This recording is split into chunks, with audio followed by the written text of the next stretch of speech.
Hey everybody, Hello. how's it going? Hello from Mexico. We didn't announce this, so probably most people are going to not watch it live, but hopefully we'll have a few. Um, so we're in Mexico, and yes, I'm Emily, and this is Dr. Wiggy, and we Hello. are Raise Them Well, and I have been dealing with a cold for a while, so if I sound super nasally, that's why. It's the real thing, even on vacation, but it's getting better, Yep, she's thankfully. getting better. So, anyway, we wanted to come today to talk to you about a couple of things while we're on our vacation here in Mexico, where I'm a visiting fitness professional for the week, and it's been really a fun week so far. We've met Mm-hmm. lots of different people, fun people. We're in Tulum, Mexico, which is maybe one of my favorite places I've ever been. It's the beaches are beautiful, the water is beautiful. There's a ton of culture here, and people are from Mm-hmm. all over the world that visit here. Lots of biking, really active community. So lots of locals. It's really just a neat place. Yeah, for those of you that are from North Carolina, we're calling this the Asheville of Mexico. That's right. It's awesome. Great food, really nice people, good diversity. It's cool. That's right. That's right. So, first things first, we want to tell you that we are realizing as we're here. So, we do this one time a year, and we do get away, just the two of us, at least a few times a year without our kids for a weekend. But this week and being in the beautiful weather and everything, it's like seriously the best thing ever for marriage. And if Mm-hmm. you're a parent of young kids, it's incredibly important to make sure you're making that time. And I realize that everyone's resources in many different ways, as Yeah. far as babysitters, finances, and so forth, are different. But seriously, it's worth moving mountains to get that little bit of time with just the two of you. So do whatever you can to prioritize that. Your kids will be fine with somebody else. Our kids are with my mom this week, and they are certainly having a blast, as is she. I realize that we're really blessed to have someone that is Yeah. willing to take our kids for an entire week and enjoys it at the same time, and that's not a possibility for everyone. But Mm-hmm. even if it's one night once a year, just do what you can to make sure you're prioritizing that time as the two of you, because one day the kids will be gone, and it's important that that Yeah, foundation that's right. remains strong. Well, I think one thing that you talked about that we might want to touch on a little bit more, and because a lot of times we hear that people say, "Well, I can't leave my kids. I just they need me, and I just can't leave them for that period of time." And we understand that. Our youngest boy just turned a year old like last week, The day before we left. so that was kind of our cutoff to say, "Okay, he's probably old enough and he's fine." And of course, we miss them, we love them, we can't wait to see them again. But I would have to argue that I think a lot of times going away and actually having a little bit of that separation, I think it is actually good for the kids because they can learn to be flexible in certain circumstances. They also can understand that there are different caretakers that are sometimes taking care of them. But I'd also have to say that a lot of times, again, I think it actually can make you a better parent because you actually realize how much you love them. 'Cause sometimes when you're Absence makes the heart go yeah, fonder. I don't know, it's a tough thing to find, but not only that, but I think you come back refreshed and then you can actually pour more into your kids as opposed to always The feeling daily grind. right, the daily grind. Yeah. So that's just something that I would have to throw my 2 cents in there. Perfect. Yeah.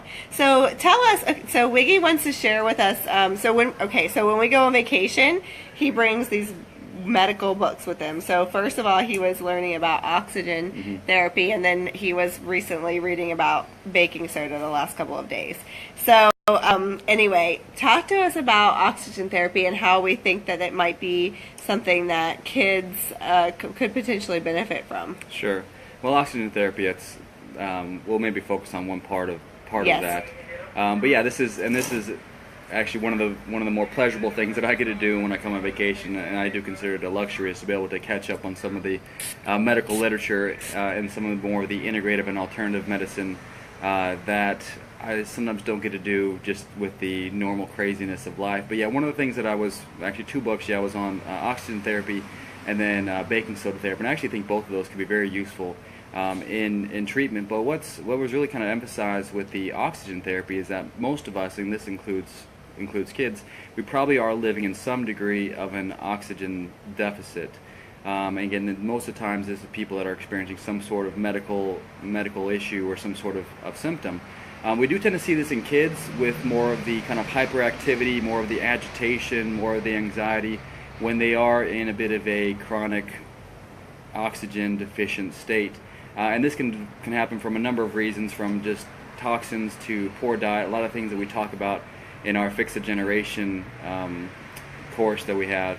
But when we get into that oxygen deficient state, then just nothing works well, and we actually be kind of pushed into more of an acidic state in our body, and then again all the enzymes and all of the energy producing cells and everything that's so important for normal functioning just start to shut down, and that tends to cause a lot of these symptoms that we're seeing. So I'm debating about how to start introducing this to some of my patients, and potentially how we can start promoting this. There's different ways you can get oxygen into the system. One of the most important ways really is actually just changing the way that we breathe. And now it's tough to kind of pinpoint how many times you breathe per minute, because once you actually assess, or when you actually are trying to record yourself for how many breaths per minute, you tend to just change the way that you breathe. So there's not a really great way to do it. But I actually think that almost all of us are breathing too fast, and that is actually one of the more common reasons for why we're living in an oxygen deficient state, is because we're breathing way too many times per minute. Most experts would say that we need to be breathing a maximum of around 8 to 12 times per minute, and I'd say most of us are probably closer to the 15 to 20 to 30 times a minute, and it's more of that shallow, quick breathing. And that actually causes you to blow off more of CO2, but also blow out more oxygen. Less oxygen gets into the cells, and so that's where you get in that oxygen deficient state. So a cool way to do is this is what I downloaded while we're here, is just a breath trainer, and actually you can control how long you breathe in and how long you breathe out. And I've actually been experimenting with about 3 times per minute, which is a lot slower than normal. But I think kind of pushing it towards the other end of the spectrum, I think, is actually useful, because then just normal daily activity, you're probably going to balance around that 8 to 10 times a minute. So one thing that we talk about, and we do this with our son, so our older son, when he's like throwing fits and gets himself all into a, kids start to like hyperventilate sort of, but not really. Sometimes I will get him to breathe with me and set a very slow pace of breath to get him to calm down. Whoops. And you can do that with your kids anytime that they're feeling anxious or anything like that. Just have them breathe with you and breathe really, really slowly, just to help them, calm down, calm that anxiety and so forth. And I think that's just a really great tool to teach for life. Just that, okay, when you feel anxious feelings coming on, or you need to calm down a little bit for anything, if you're angry, whatever, just teach yourself how to breathe deeply as well. Plus, obviously, we need to be more oxygenated than we are right now. This light is crazy. Yes. Sorry, we can't control the palm trees or the sun. So, anyway, the last thing, is there anything else you want to cover on that? No, I think that's probably enough for now. All right, so we'll talk more about that soon, hopefully. But I dropped my favorite thing. Hold on, I got to grab it. So I brought with us several of our products. I brought some sanitizer. I brought our bug spray. And what else did we bring? Our baby wash for facial washing. And what else did we bring? I think that's it. Okay, that's it, I think. Hand sanitizer. Yes. Yeah. So anyway, mosquitoes love me. This is probably the most important, though. And yeah, this was the most important to bring this time. And mosquitoes in the Caribbean and so forth are extra potent for whatever reason. And so it was really important that I bring this. And I've been teaching on the grass in the mornings and in the afternoons, and I've been really good about applying this toxic-free bug spray until yesterday when I forgot. And don't you know that I got 10 bug bites in the course of like 5 minutes on my ankles.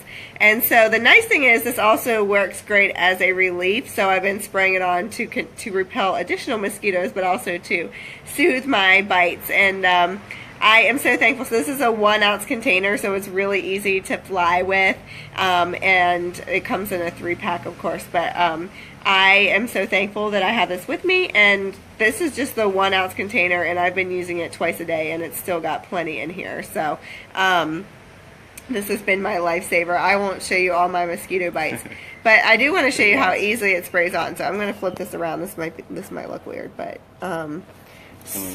so here's my leg. This is not the bit up one.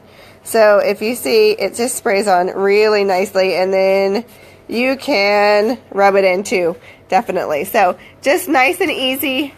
That's this is the view from we're not in the absolute best room because I'm here as the fitness instructor for the week. So we get the maid's quarters, but those are fabulous. Yeah, I'll take the maid's quarters exactly. here any They're day. fine. So just kidding, it's not the maid's But quarters.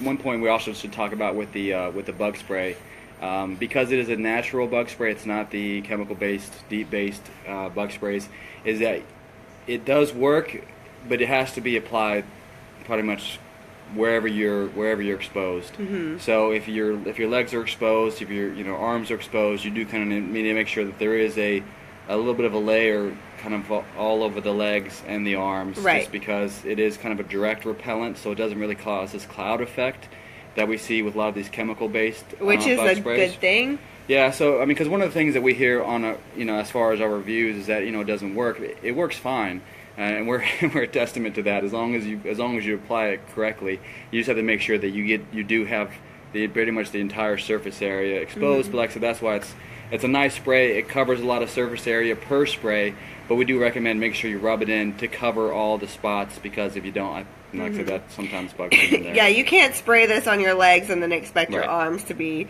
protected. I mean, I think that as long as you get it on the general surface area, it works great. And I'm a great, works well. I was the tester for this because I am a mosquito magnet and have been my whole life. And I also have a crazy reaction to the bites. And then as a soothing, it works great to help soothe the bites too. So anyway, I think that's all that we wanted to share. So we've been doing lots of Raise Them Well brainstorming here too, because we have time to do that, which has been fun. We're loving that everyone's really enjoying our new magnesium balm, and we have It's doing another great. magnesium product on the way. I don't want to make any guarantees as to when that will come because these things take a long time. But it's further along. This is something that we completely developed from scratch with a fabulous team It's been a long and our time toxic-free coming. manufacturer. So Probably been what? It's been close to a year since we started. I this one? believe so. It's been So a while. yeah, for those whose kids don't respond well to the roll-on and nor the balm, or that want a different method of delivery, this is going to be a great, It's been great. really, really gentle solution. So anyway, thank you so much for joining us. Enjoy your Thursday, and we will look forward to talking to you soon. Take care. See ya.